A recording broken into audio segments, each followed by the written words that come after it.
Mesdames, Messieurs, bonjour. Cleaning Day, lancement officiel des opérations de lutte contre l'insalubrité au Sénégal. Le président donne le coup d'envoi ce samedi à Dakar. Journée zéro déchet. Kaolack va relever le défi selon le préfet du département. Tous les moyens matériels pour y parvenir ont été mobilisés, précise Cheikh Ahmed Tidiane Kiaw, interrogé par Ibrahima Diamé. Nous allons déployer 2 pelles mécaniques, mais également 4 camions et un plateau en termes de matériel lourd.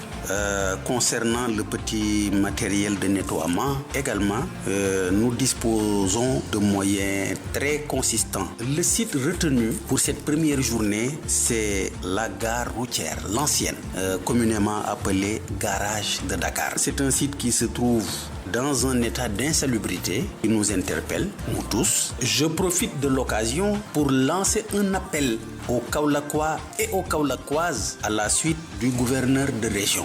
Techniquement, nous sommes prêts. Au plan logistique, nous avons ce qu'il faut. Aujourd'hui, ce qu'il nous faut, c'est la participation effective des populations, singulièrement les femmes et les jeunes. Je voudrais donc profiter de cet échange pour leur lancer à nouveau un appel à la mobilisation. Le Cleaning Day, une pratique bien connue en Gambie du temps du président Yaya Jammeh. Ces opérations de nettoiement étaient fréquentes, mais aujourd'hui ce n'est plus le cas. Certains Gambiens rencontrés par notre reporter regrettent et parlent d'un manque de suivi.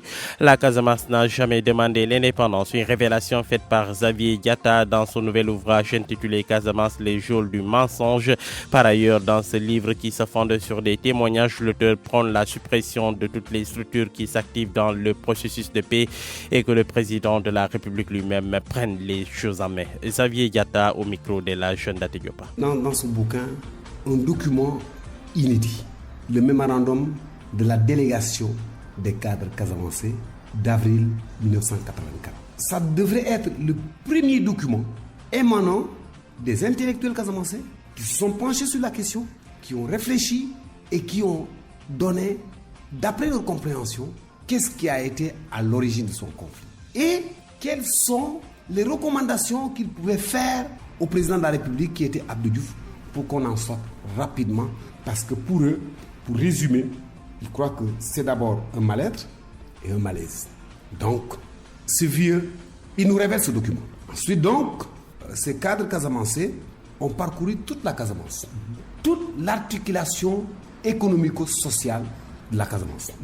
Casamance musul taxaw nan day taxale ko ak Sénégal. Ce document, d'après ce que j'ai eu à entendre, il y a eu un comité qui a été mis en place sous la houlette de Jean Collin pour étudier ce document, mais malheureusement, les gens n'en ont pas fait l'exploitation qu'il fallait et ce document a été très vite remisé et il avait même été classé en son temps secret défense. Donc c'est ce qui fait que personne n'avait accès à ce document, sauf ceux qui avaient participé aux travaux qu'il avait. Je crois que effectivement, il y a eu peut-être des gens qui ont donné leur vie à la résolution de ce conflit. Il dit qu'il est temps que le président les remercie tous, qu'on n'essaie pas de rabaisser quiconque. Une fois qu'on aura remercié tout le monde, il prend les choses en main. Les leaders du MFDC, comme il le dit, ils ne sont pas une vingtaine. Même s'ils étaient une cinquantaine, le président de la République doit pouvoir réunir tout le monde au même instant, au même lieu et parler le même langage. Xavier Diatta met fin à ce flash d'information. À la une de ce journal, ministre d'État, secrétaire général de la présidence de la République, Boun Dionne, créature spéciale, titre Le Confrère. Installation de caméras dans les villes, le gouvernement place les Sénégalais sous haute surveillance. À lire aux pages 10 et 11 du journal L'Observateur. Libération, les assassins du vainqueur de la TFM Academy, enfin arrêté après des années de traque. Mamadou Gueye a été piégé, liquidé en 96 heures.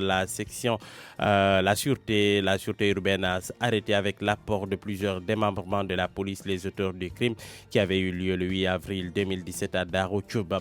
Le journal Source a assaut lancé par 6 hommes encagoulés contre le boutiquier de Ndindi à Touba, premier élément de l'enquête dans sa déposition chez les gendarmes de Ndindi. Le boutiquier Ahmed Lo a indiqué que munu de coupe-coupe, les 6 assaillants ont tiré 2 coups de feu en l'air avant de lui arraché 1 400 000. Le journal Las Cleaning Day, journée nationale du nettoiement, Macky copie le set-setal de Diouf. Les populations de Malika ferment Mbebes et menacent. Le journal Grand Place, Macky Sall réquisitionne la République pour le Cleaning Day, à tous au balai national, titre le journal.